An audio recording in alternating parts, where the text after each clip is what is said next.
നമ്മൾ ഇന്നിപ്പോൾ പോകുന്നത് ഒരു റിപ്പോർട്ടിലേക്കാണ്. കാരുണ്യവും കരുതലും വിളയുകയാണ് സാരംഗിയുടെ മട്ടുപ്പാവിൽ. പാലക്കാട് അംബികാപുരം സ്വദേശി ഉമയാണ് മട്ടുപ്പാവ് കൃഷിയിൽ വ്യത്യസ്തയാകുന്നത്. താൻ വിളയിച്ചെടുക്കുന്ന വിഷരഹിതമായ പഴങ്ങളും പച്ചക്കറികളും രോഗബാധിതർക്ക് ഉമ നൽകാൻ തുടങ്ങിയിട്ട് വർഷങ്ങളായിരിക്കുന്നു.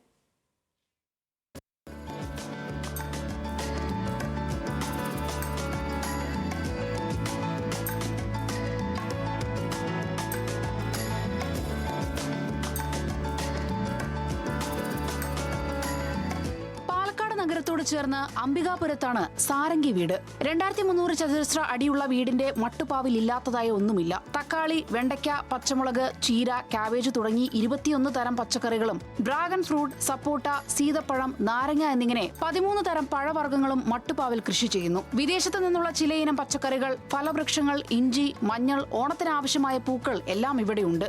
വിളയുന്ന പച്ചക്കറികളും പഴങ്ങളും ഭൂരിഭാഗവും കാരുണ്യത്തിന്റെയും കരുതലിന്റെയും മുഖമുദ്രയാവുകയാണ്. 2012 മുംബൈയിൽ വെച്ചുണ്ടായ അർബുദബാധയാണ് ഉമയുടെ ചിന്തകളെ മാറ്റിയത്. ക്യാൻസറിനെ അതിജീവിച്ച ഉമ 2014 നാട്ടിൽ തിരിച്ചെത്തി കൃഷിയിൽ സജീവമായി. 2012 എനിക്ക് ക്യാൻസർ കണ്ടുപിടിച്ചു. കോളൻ ക്യാൻസർ ആയിരുന്നു. അപ്പോൾ നമുക്ക് ഓർഗാനിക്കായിട്ട് കഴിക്കണം എന്നുള്ളത്. പിന്നെ എൻ്റെ ഡോക്ടേഴ്സൊക്കെ വരുമ്പോൾ സമയത്ത് പറയും, അവർക്കൊക്കെ കൊടുത്തുകൊണ്ടിരുന്നു. അങ്ങനെയാണ് ഇത് തുടങ്ങിയത്.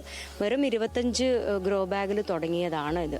പിന്നെ ഓരോ വർഷം കൂടുമ്പോഴും 25 ഗ്രോ ബാഗ് വീതം മേടിച്ചിട്ടാണ് പിന്നെ ഇത് ഇങ്ങനെ ഇത്രയും എസ്റ്റാബ്ലിഷ് ആയിട്ട് ഇത് വെച്ചത്. ഇപ്പോൾ പുതിയതായിട്ട് എനിക്ക് വെക്കണം എന്നൊക്കെ ആഗ്രഹം. ആദ്യമൊന്നും അങ്ങനെ അറിയില്ലായിരുന്നു എന്താ ചെയ്യേണ്ടതെന്നൊന്നും.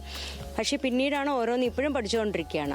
വിളവെടുത്താൽ സാരംഗി വീടിന്റെ വരാന്തയിൽ മിക്കപ്പോഴും ഉണ്ടാകും പഴവും പച്ചക്കറികളും നിറച്ച ഏതാനും സഞ്ചികൾ. കാരുണ്യത്തിന്റെ സഞ്ചികളെന്നാണ് നാട്ടുകാർ പറയുന്നത്. ക്യാൻസർ ഉൾപ്പെടെയുള്ള രോഗം ബാധിച്ചവർക്ക് ജൈവ പച്ചക്കറികളും പഴങ്ങളും വർഷങ്ങളായി ഉമയും ഭർത്താവ് വേണുഗോപാലും നൽകി വരുന്നു. തുടക്കത്തിൽ വീട്ടിലേക്ക് ആവശ്യമായ പഴവും പച്ചക്കറികളും മാത്രമാണ് കൃഷി ചെയ്തിരുന്നത്. പിന്നീട് അത് വിപുലമാക്കി. എല്ലാ വീടുകൾക്കും മട്ടുപാവ് കൃഷി മാതൃകയാക്കാമെന്ന് ഉമ പറയുന്നു.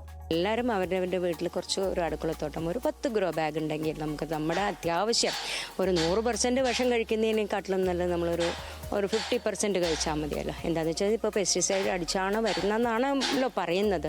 അത് കാരണം മാരകമായ ഓരോ അസുഖങ്ങളും എല്ലാം വരുന്നുണ്ട്. അപ്പോൾ അതിന്ന് കുറച്ച് നമുക്കത് ഇത് ചെയ്യാൻ പറ്റും. പിന്നെ ഞങ്ങൾ ഈ പൈപ്പിലൊരു കൃഷി ചെയ്തിട്ടുണ്ട്. അപ്പോൾ എത്രയും സ്ഥലം കുറവ് മതി ആൾക്കാർക്കത്.